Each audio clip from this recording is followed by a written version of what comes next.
High school is supposed to be the greatest 4 years of your life. This duration of your life is when you truly discover your interests, dislikes, and mostly who you are as a person. Granted, we are all constantly changing, and each day we are growing more and more as well-rounded adults. You still have an idea of who you want to be and who you are in life by the time you graduate high school. Picture this, a normal, happy, healthy teenage girl. She's an active member in her theater and choral community, as well as a performer in her high school's various choirs and drama club productions. She's an academic honors student who is taking challenging AP courses, and she's physically active due to playing on her tennis team for her high school. Imagine going from this optimistic fireball to losing it all in the blink of an eye. When I was a junior in high school, I became very sick out of nowhere. The doctors felt that I was struggling with a severe case of depression and anxiety, so they decided to put me on antidepressants and anti-anxiety medications. To even further help my mental illness, they saw it best that I switch schools. Springtime rolled around and I was back in action, doing my normal routine that I had always been accustomed to. And then winter began and my sickness hit me like a truck. I was in excruciating amounts of pain. I couldn't get out of bed. I felt like all of my weight was coming down onto my bones and crushing them.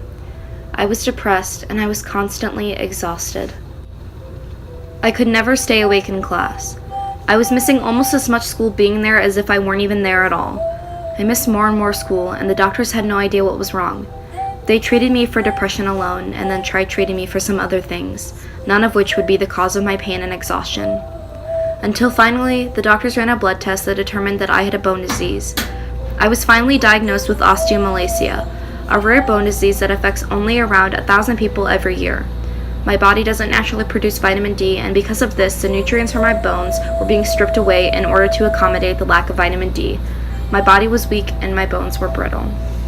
Unfortunately, I will never be able to get rid of my disease.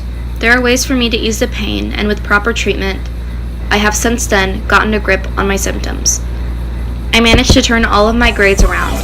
I was failing almost all of my classes, but even though it would take a while for me to feel better, I worked hard and managed to graduate within the top 20% of my class with a 3.7 GPA. My goal seemed unobtainable before treatment. I felt like I had no hope, but I persevered through my struggles.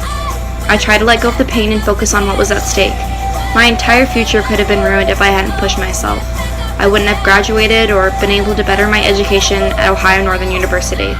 I pressed on and kept moving forward. I held tight onto my goals and dreams, and I learned that even though my disease will never be cured, I cannot let my illness prevent me from obtaining my goals. My advice to you is to always to stay positive, and to never stray from the things that you want to accomplish. You can achieve anything you put your mind to, and my disease helped me realize that. I won't let vitamin D deficiency define me.